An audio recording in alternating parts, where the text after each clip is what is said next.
Hello, everybody. Welcome back. It's your favorite host that you just find so irritating at some points in time. Is your host, Captain Boring. It's your favorite podcast.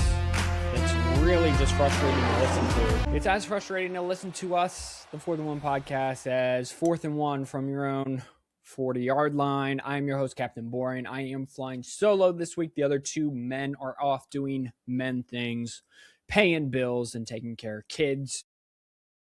So I'm just going to talk at you for the next little bit. I really didn't have much planned for today.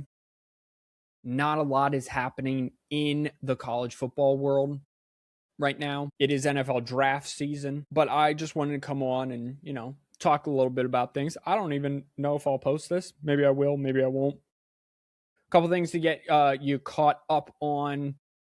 The targeting penalties have declined in the NCAA, and they are actually looking to redo how the targeting penalties are. So right now, if you are targeting, which is forcible contact to the head or neck area of a defensive player, or if you lead to the crown of your, if you lead with the crown of your helmet, you are ejected from the game. They are looking to kind of overhaul that and make it to where you're only ejected if it's like an egregious penalty sort of deal. Or maybe you get 2 and then you're ejected and it's just a 15-yard penalty. I have been in favor that there should be 2. If you lead with the crown of your helmet, I think you should be thrown out. Because the targeting rule was implemented, number 1, for player safety, but 2, to protect the defenseless player as well and try to prolong football players' careers and not and prevent head injuries for both parties. Not only in most cases, offensive party, but also defensive party. So I think if you lead with the crown of your helmet, you are not form tackling. You're kind of just launching yourself up in there. I think you should be ejected. If it's just forcible contact to the head or neck area and it's not egregious, I think that's just a 15-yard penalty. But if you do it again, it's kind of like in soccer. That would be the yellow card in this situation. And the leading with the crown of your helmet, that would be the red card. I would like the refs to start calling offensive players. Oftentimes you will see a running back kind of break away, someone coming up from, has an angle coming up to get a stop on him. And you see the running back dip the head and it to make contact. And it sure does look like he's leading with the crown of the helmet. I think that player should also be ejected. So if you're going to call it and make changes, let's just call it both ways. Now, that will never happen. It's like holding, right? There's holding on every play. They don't call it every play. But I do think that overall, this is a good thing for the NCAA to do. So kudos to them, is make this rule change if they decide to go that way, where maybe not every targeting call is an automatic ejection. Maybe they just go the way of the NFL. Everything's just a 15-yard penalty and it's unsportsman, or maybe it's an unsportsmanlike. And in football, you get 2 of those before you are ejected. So that is just something to keep an eye on. Also, Warren Sapp, assistant, he was the D-line coach at Buffalo. He resigned to, quote, pursue other opportunities. Deion's got to be on the hot seat. 100%. I don't know how you look at the Colorado program and think, dude's not going to be on the hot seat next year. They came in, yes, they won a Heisman. Shedeur Sanders had okay time there, right? I think he was a little too big for his britches there, but better than any other Colorado quarterback there ever. Travis Hunter won the Heisman, but ever since then, it wasn't good the first year. It was okay the second year, really bad last year. So we're going to have to see how that goes. I think things are just falling apart. And then there was, for Michigan, there was a coach who was in the NFL and now has been fired because someone came out and accused him while he was at Michigan that Sharon Moore knew about some inappropriate behavior. I want to say it was sexual in nature. I'm not sure. I don't remember whether it was rape or just like sexual assault. Either way, not good.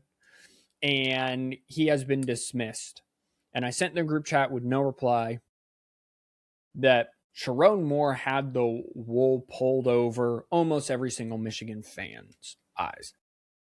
He was the successor to Jim Harbaugh. Jim Harbaugh wanted him to be the successor. I'm sure Ward Manuel kind of did. Hopefully, Ward Manuel did, still interviewed him and made sure this was the way to go. But Sharon Moore operated this program. He didn't have a. If you get rid of all the stuff off the field, which you shouldn't, but let's just put that aside. Let's just put it to the side. Let's not get rid of it. Let's just put it to the side and focus on another bucket. He didn't have a quarterback coach. Are you kidding me? For Bryce Underwood. He basically bought a Lamborghini and then started putting regular gasoline in it. So no quarterback coach for Bryce Underwood. Apparently he was yelling at the defensive coordinator. There was then you look at the bucket and all the other off the field issues. So Kyle Whittingham recently cleared house and just got kind of rid of everyone. They got rid of the GM as well. And so no one left is associated with the Harbaugh era at all. Left at Michigan, and it's a fresh start. I think it is needed. There was clearly rule bending at least. At worst, there was rule breaking. And then you can get into the semantics on just how much it impacted on field, but that's fine. And that's for another episode. What I want to get into today, though, is I want to get into the NFL draft. As I said, the NFL draft is coming up. This is kind of for a college football fan, this is sending your quote unquote kid off into the real world. I have watched most of these players for the better part of their entire college career, some more than others. And I basically just want to give my honest opinion of maybe where they should go, what I think of them as NFL prospects. So this is you watch the NFL draft. I do like the NFL draft process. I think it's very bogus, the entire NFL draft process. There are surefire prospects or more surefire prospects, but everyone is just guessing, right? Jamarcus Russell was supposed to be the next big thing. We see how he turned out.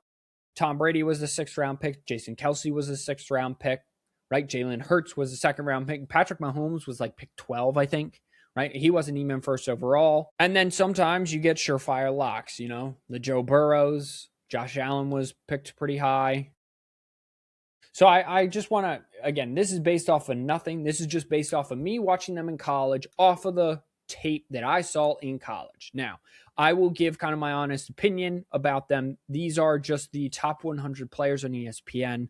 I'm just going to kind of go down the list, tell you what I think about them, tell you if I think that they should kind of be drafted where they are, where they're projected to be drafted, and then we'll just, go from there. Again, I'm an armchair quarterback. I'm an armchair GM at best. So you can hate me on the internet. That's fine. But this is just what I've seen over the last couple years watching most of these kids' college career. We'll start with Fernando Mendoza. He is the projected number 1 overall pick.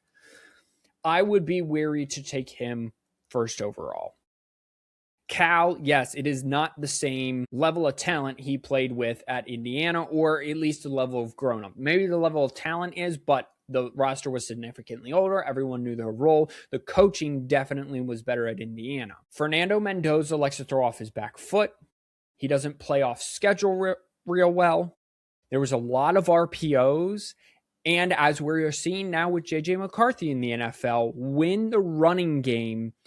when you are a running team in college, run the football, play great defense, your quarterback hasn't learned to be in panic mode. Now, Fernando did have to kind of learn that at Cal, so he does have that. But I saw a lot of, quote, what they are now calling in the business from the podcast I listen to is turnover-worthy plays. There's a lot of back foot throws. He is a big kind of, he's 6'5", 225. I do think he is the best quarterback in this draft. I would not take him first overall.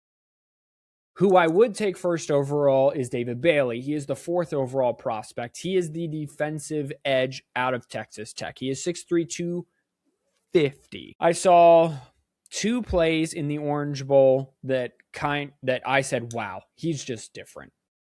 Texas Tech got blanked by Oregon, was not the defense's fault. David Bailey jumped maybe 35 inches in the air on 2 separate occasions to bat the ball down. One time it hit his face mask, and the other time it hit the top of his helmet. So it wasn't like even he was hitting it with his hand, arms full extended.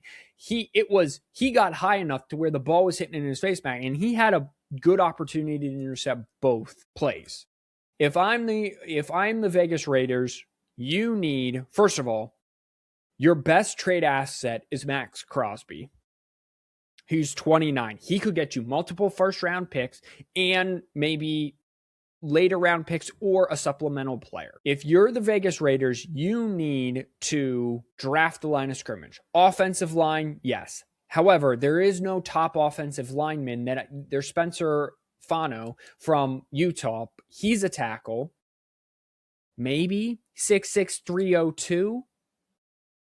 But it's not like if you're going to take someone for an offensive lineman first overall, they better be surefire number 1 material, and he's not. Spencer's not. There's downsides to every prospect.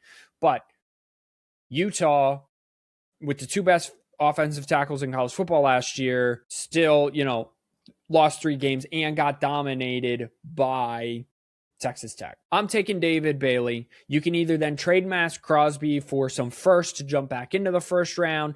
You can either get some players, keep Matt Crosby, and then have 2 edge rushers and start building this defense line of scrimmage. If you put Fernando Mendoza behind the offensive line that you have as the Las Vegas Raiders right now, you're doing the kid a disservice. He's going to have to throw off his back foot more. He's going to have to play more off schedule. He does not, because the Raiders didn't last year, have a running game to support a play action pass deep downfield. Mendoza can make all the throws, but I'm going to go defensive line edge rusher, pair him with Max Crosby or trade Max Crosby and get more first round picks or more draft capital in this upcoming draft so you can build quicker. Arvell Reese, number 2. He was outside linebacker. I think he's going to move to edge. He worked out as the combine in edge. I will say this. The 3 defensive players from Ohio State, Arvell Reese, Caleb Downs, Sonny Styles, first-round picks. End point. Arvell Reese is very good. I think Caleb Downs, though, is the best of those 3, but taking a safety, if you're the New York Jets at 2, that's a hard look for your fan base when your defense was atrocious last year. You didn't have any interceptions. First time in NFL history that's happened. But your offense isn't good either. You're a defensive-minded coach. You don't really have a good... Caleb Downs might be the better option. Arvell Reese is going to be more impactful immediately because he's going to be coming off the edge. However, he played off ball, which means like he didn't rush the quarterback. He kind of rushed and then played pass coverage sometimes. He's going to have to be moved to edge, which is exclusively rushing the passer. Can he do that? I don't know. And that's the downside to Arvell Reese. But Arvell Reese, Caleb Downs, Sonny Styles, they are all great doubles, as I would say. And if you're the New York Jets, if you're the Arizona Cardinals, Cleveland Browns, New York Giants, don't try to hit a home run. Even the Raiders, don't try to hit a home run in the first round. Just hit a double. Start collecting talent. Hit a double. Because then maybe your 3rd round pick is another double. Well, now guess what? You just scored a run, a baseball analogy. Draft really good players. Yes, they might not win right away, but in 2 years, okay, maybe now you're winning.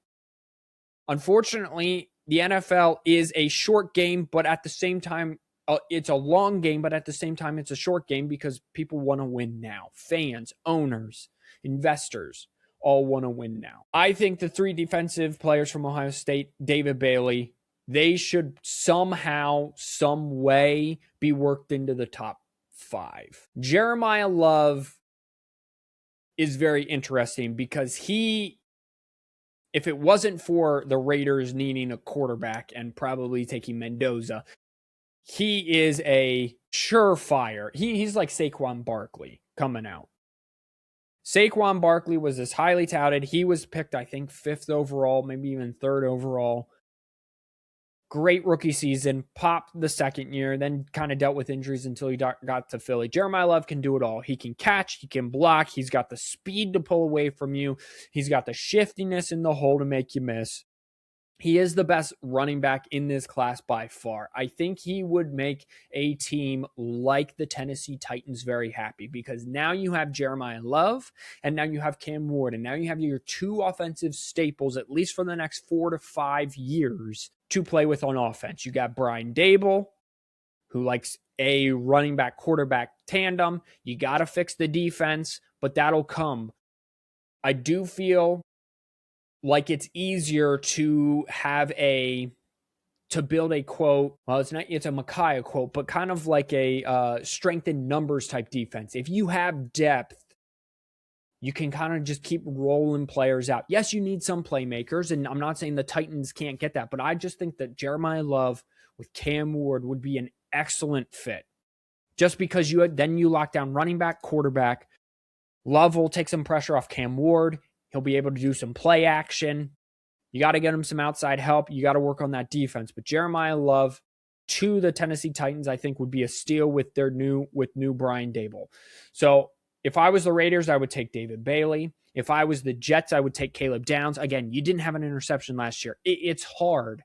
And these are asinine picks because obviously the Raiders need a quarterback. And obviously, if the Raiders don't take a quarterback, the Jets are going to take Mendoza, right? Like, I get the need, but I have concern over Mendoza. The Arizona Cardinals, they are going to release Kyler Murray as of today when the new league year starts here in a few weeks in March. It is March 3rd right now. I think it starts like in 2 weeks or so. So is my pick for the Cardinals, Mendoza. They do have a better offensive line and receiving weapons. I think it makes more sense for Mendoza to go to the Arizona Cardinals at 3, straight up. I know people hate that, but I just think that I believe that would be the better fit. And that's kind of what I'm doing. I'm kind of playing this game. So the Titans are taking Jeremiah Love. So right now off the board, we have David Bailey. Then we have Caleb Downs. Then we have Fernando Mendoza. Then we have Jeremiah Love at 4. The Giants at 5, they have Jackson Dart. They have Cam Scatterboo. Plus some other. What do the Giants need right now? Well, I think they could use offensive line help. You're in the division with the Cowboys, who have half decent pass rush. I think they just got Quentin Williams. Philadelphia, absolutely. And then the defensive-minded Commanders, we'll see what they have to do. So I'm then taking the tackle Spencer Fanu here at 5.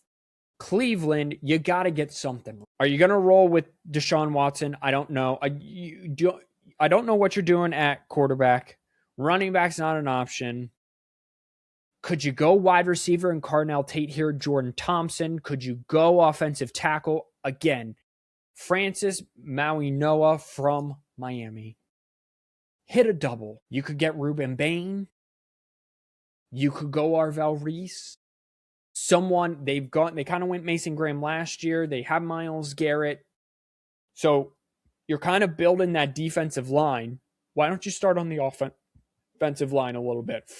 Francis Mauigoa from Miami to Cleveland. Washington, you got to get defensive help. Your defense was just atrocious, especially against running defense. So I'm taking Ruben Bain. Kind of shorter arms, but good against the great pass rusher in college, good against the run. So if I'm Washington, I'm going to go ahead and take Ruben Bain. The Saints are very interesting. The Saints offensive-minded coach. Now, this is where one of the wide receivers in my mind come off the board, and that's either Jordan Tyson or Carnell Tate. I think you take Carnell Tate because Ohio State produces NFL-ready wide receivers minute 1. You can try to argue with me. You will not win the argument. It's minute 1. Ohio State has NFL wide receivers. Produces NFL-ready wide receivers. That's what New Orleans need. They have Tyler Shuck. They have Kellen Moore calling the plays. They have Chris Olave when he's not getting concussed. Let's go with Carnell Tate. At number 9, the Kansas City Chiefs, a lot of needs. Patrick Mahomes, he's locked down, but whether or not he'll be back in time, Travis Kelce, Rashid Rice may or may not be on the team. Like, you just need help on defense. You need help on offense. So where are you going to go at 9? You can go to Jordan Tyson, injury history. Arvell Reese would, in my draft, Arvell Reese would still be on the board at this point. So you could go with an edge off ball. The defense does have more pieces. Yeah, Chris Jones is a little old, but they do have other pieces on that defense to make it work. I think you do then take the best available player, and that would be Arvell Reese. And in free agency, you try to get some offensive talent. The Bengals, protect Joe Burrow. If in real life, if any of the offensive tackles are on the board, the Bengals need to take them. The sad part is where they pick at 10, Caleb Lamu from Utah, he's the 16th best overall prospect. So if you're the Bengals, right, you got Jordan Tyson still on the board. You got Falk from Auburn, Denzel Boston. Do you go Kenyon Sadiq at tight end? Akeem Mesidor at edge? I think you take the best, because your defense is atrocious. You take the best available defensive player. In my draft at this time, that would be Keldrick Falk from Auburn. He's 6'6", 285. He's long, he's strong, he sheds blocks. He's got the speed to chase down backs that when they run away from him. So again, if he's a double, that's great, but he's going to have to pan out for this defense and in a hurry. Miami, you're kind of rebuilding. You're probably going to let Tua go, or you did let Tua go. You take the tight end, Kenyon Sadiq. They're at 11. The Cowboys, then Akeem Mesidor falls right into the Cowboys' lap there at 15. Or he's the 15th best overall at 12. Akeem Mesidor and Ruben Baines single-handedly ruined, of the 6 Miami games I've watched last year, 4 of them, single-handedly. They single-handedly ruined the Notre Dame game on a 3-man rush, the Ohio State game, the SMU game, which they didn't actually win, but they were game wreckers, and I think that they will be game. Both of them have a great chance. The thing with Mesidor is he is 25, so he's on the older side, so you're thinking about that second contract, but guess what? If you need a pass rusher now for Dallas, get the pass rusher now for Dallas. LA sitting at 13 is very interesting. I think this is where Jordan Tyson could fall off the board. You need that big X wide receiver, and Jordan Tyson is that 6'2", 200 pounds. Injury scare is a little bit, but if you have Matthew Stafford, at least for one more year, the MVP. Give him the best shot to go get you a Super Bowl. That means he needs weapons and he needs protection. And the best weapon at Jordan Tyson is on the what in my situation would be on the board currently. And so that's what the Rams would take, and he would be a great fit in that offense. Either him or Denzel Boston. Denzel Boston also, he's 6'4", 209, a little bigger receiver. Scouts are liking him a little more of recent from what I'm hearing. So give Matthew Stafford another option on offense to create havoc. A new day in Baltimore. I don't know what you do if you're Baltimore. Do you take Denzel Boston? Do you take Caleb Lamu? Do you take Mekhi Lemon? Do you go defense with either Mesidor Delaney or Jamon McCoy, who hasn't played in a year and a half, right? He tore his ACL while training in January last year, or this year, I'm sorry. So will he be able to play? I don't know. So if you are Baltimore, I don't know where you go here. Why did you lose? Kind of what happened last year? Well, the defense wasn't really nasty last year. So if you go corner, do you go Delane? Do you go Peter Woods, the defensive tackle? I still think one of the premier problems is the wide receiver position. So let's give him Denzel Boston. Big wide receiver, Lamar Jackson can throw 50-50 balls to. Opposite is Zay Flowers, who has had his drop problems. You then get people out of the box for Derrick Henry. And as Lamar Jackson ages, he's probably going to want to run a little bit less. So he's going to need weapons on the outside if you want to keep this thing going. The New York Jets again at 16. So in my scenario, the Jets took Caleb Downs at 16. Now if you're here, go Caleb Lamu. Okay, so now you have an offensive tackle. You got a offensive tackle for the next couple of years. You got the quarterback of the defense for the next 5 years or so. But you got to figure out the offense. So this is assuming you're going to bring in a veteran presence at quarterback. But now you have an offensive tackle. Now you have a safety. The Detroit Lions, they just lost David Montgomery, traded them. I still think you got to go defense if you're Detroit. Your defense wasn't great last year. The year before it was hurt. I know that, but it still gave up a ton of yards. So Peter Woods is right here at the defensive tackle.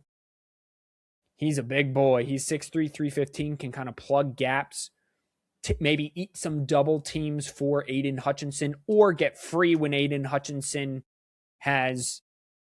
is being double teamed. And when I watched at Clemson, and I know Clemson kind of fell off, like Peter Woods is one dude, but he's a dude. He would make some plays. You would turn on the Clemson football and he would be in the backfield a handful of times watching it.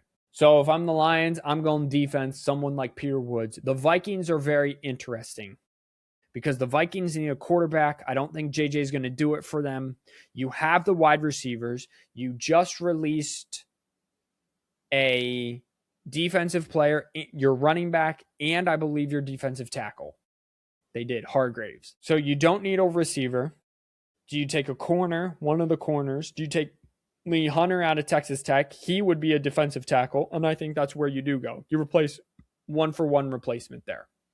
In Minnesota, you bring in a veteran presence at quarterback with the wide receivers you already have. Get a running back in free agency, and you go from there. The Carolina Panthers, they are just a young team that just needs to keep growing together. And I think you take Ione, the guard, so that, because Bryce Young is small, you don't want pressure in his face.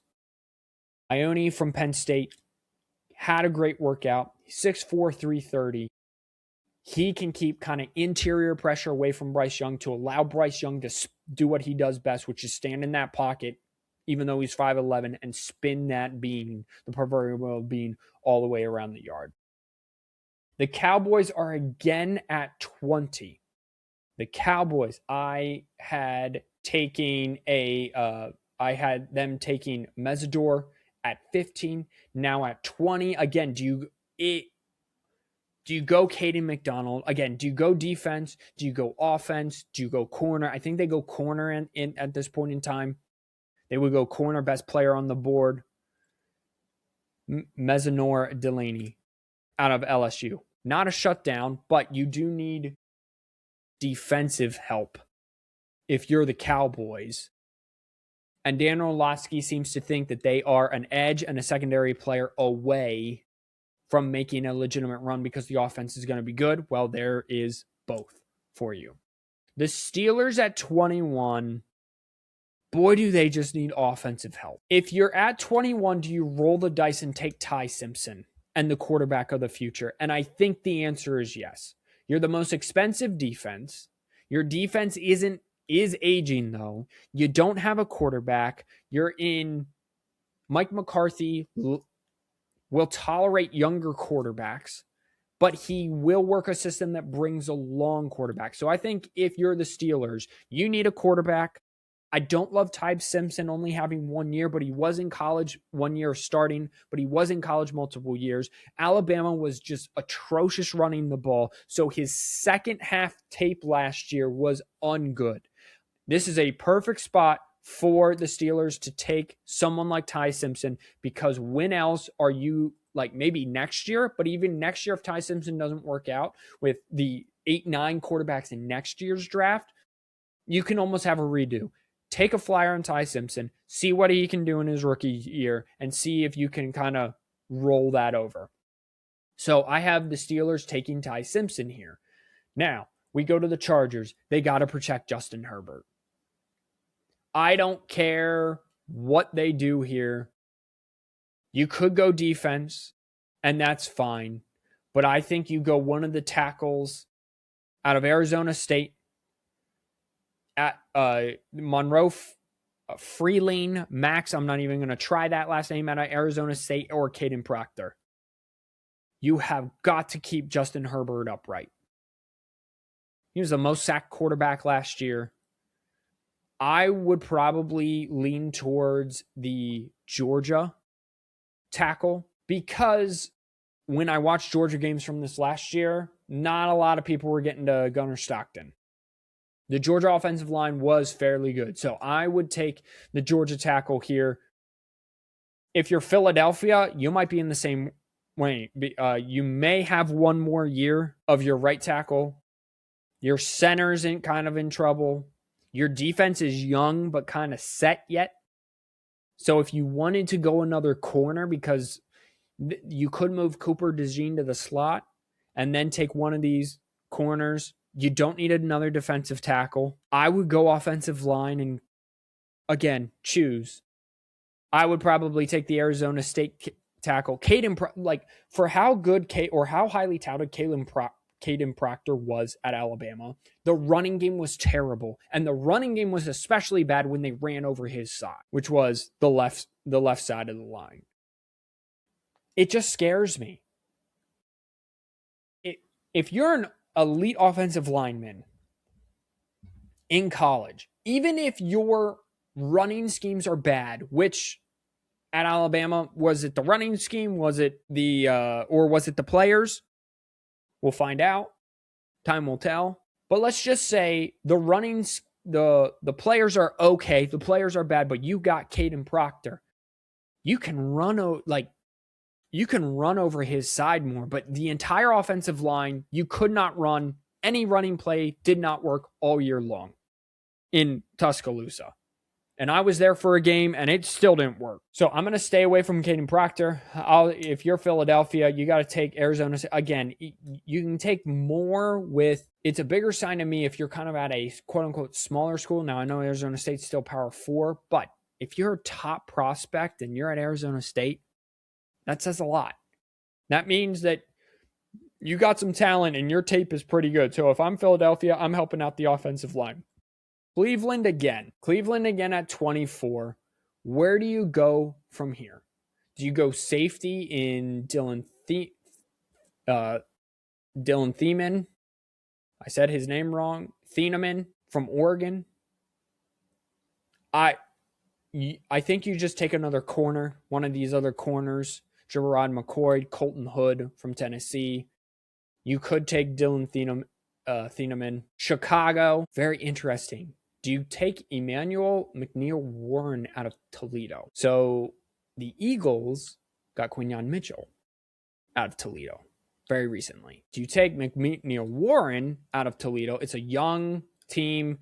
Defense is kind of the way to go. The last two Super Bowl champions have been that. Buffalo needs all sorts of help, but I think you got to go. I mean, you could go I think if you're Buffalo, you go defense. So Chicago, they're going to take Dylan Thieneman.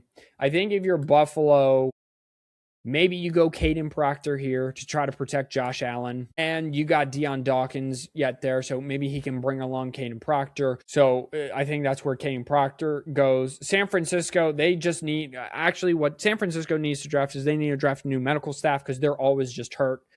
The Texans somehow need to keep... They would go offensive line. And I don't really watch a lot of offensive line play, just by the team. So, but all of them are off the board. Their defense is really good, but you got to go offensive side of the ball. So at this point, I would take any offensive lineman that is qualified for them. Los Angeles, the Rams, again, something on offense. Maybe if you get a high-level defensive player that falls to you, like a Derek Moore from Michigan, like like a Terrell from Clemson, CJ Allen, the linebacker from Georgia. Denver, the Patriots, and the Seahawks. If I'm the Seahawks, there's no running back within sight, but that's what you sort of need to replace. Your defense is very, very good, and your head coach was at Michigan, understands what is needed on defense and what his defensive needs. You could go Derek Moore there. The Patriots, I truly believe you got to go offense. So you got to go like a wide receiver. You need more help for Drake May because you were exposed with the limited help you had on offense in the Super Bowl. So you go get a wide receiver that is still on the board. I don't even know who I've taken off the board anymore. So the NFL draft is fun because also when they get to like the 6th and 7th round, I'm just like, I have no idea who these people are. Right. Or you're like, wow, he was really good in college, right?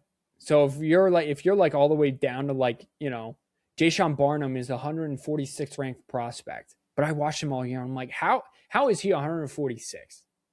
He was outstanding this year for Michigan. You can do that with a lot of people, right? Drew Aller, he was supposed to be a first overall pick. He's a 147th ranked prospect. Vion Moss out of Texas A&M, 149th. These were all studs in college. But now you let the evaluators get a hold of them. They poke holes in their game. And I'm not saying that it is a science. But what I am saying, maybe don't hit home runs all the time if you're NFL GMs. Katron Allen, 115th ranked prospect. Boy, would I take a flyer on him. I thought he was the better of the two backs at Penn State all along. He kind of proved it. I think he's the all-time leading rusher. Darian Price. Like there's some good talent coming out. There might not be any high-level talent, but there's some good talent. That'll do it for me today. Thank you for listening. If you made it this far, go ahead, drop in a comment below, who you think, what would you do if you were an NFL GM, right? How would you build your team? Quarterback, offensive line, defensive, like what position group would you take first? I'm going to take my lines. I'm going to take a veteran quarterback. And I'm just going to go from there. Wash your hands, you filthy animals. I have been your host, Captain Bourne. Thank you for listening. Until next time. Bye.